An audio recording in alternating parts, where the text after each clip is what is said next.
guys, ngayon ituturo ko sa inyo kung paano ko ginagawang maintenance ang aloe vera. Ginagawa ko siyang maintenance every morning na wala pang laman yung aking tiyan kasi ito yung ginagamot ko para sa aking acid reflux.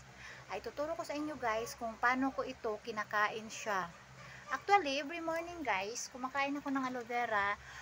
Hindi pa ako kumakain ng kanin. Pagkagising ko, ito yung kinakain ko muna, hindi ako umiinom ng tubig. Tuturo ko sa inyo guys kung paano ko kainin yung aloe vera. Isang piraso lang to yung ginagawa kong pagkain every morning.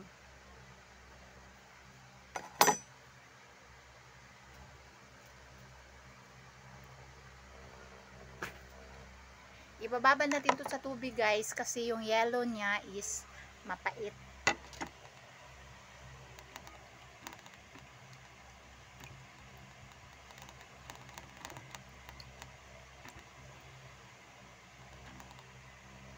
Pagkatapos na matanggal yung yellow guys, babalatan na natin.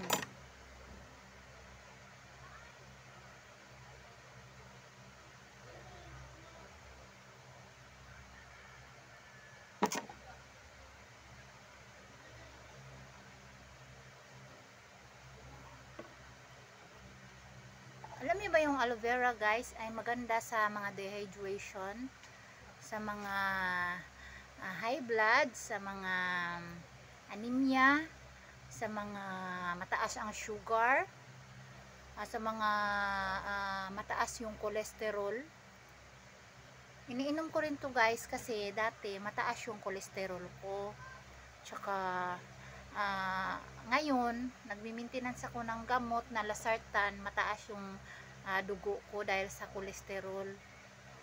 Kaya kumakain ako nito every morning kasi nagka-reflux, acid reflux ako dahil sa inom ng gamot na matatapang.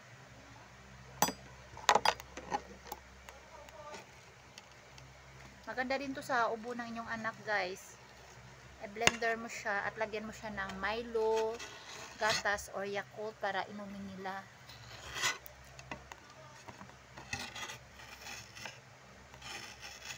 Yung natira guys, marami pang natira siya guys, oh. Sayang din. Pwede natin ilagay sa mukha o sa buhok o ilagay natin sa ating skin, sa mga sunburn. Pwede natin ilagay ito sa mga paso.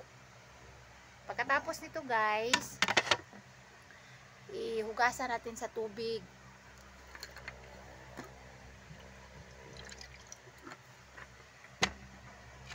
Ito siya guys, oh, tingnan nyo.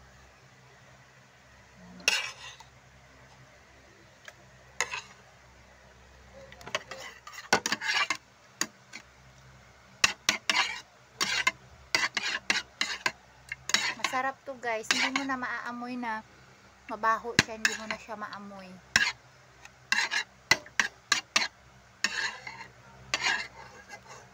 Ayun.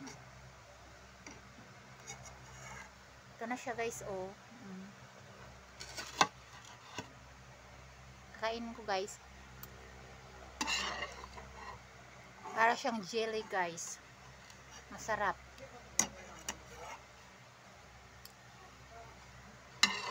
Every first in the morning, pagkagising ko, ito na yung kinakain ko guys.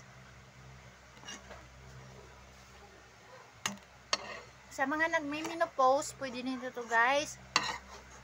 Yung iba, biniblender nila, nilalagyan nila ng glota para mas lalong gumanda yung skin nila. Ayun, finish na guys, wala na. Yan lang yung kinakain ko first in the morning na wala pang laman yung tiyan ko. Kasi maganda yan sa mga ulcer. Yun nga, sa uric acid, maganda yan.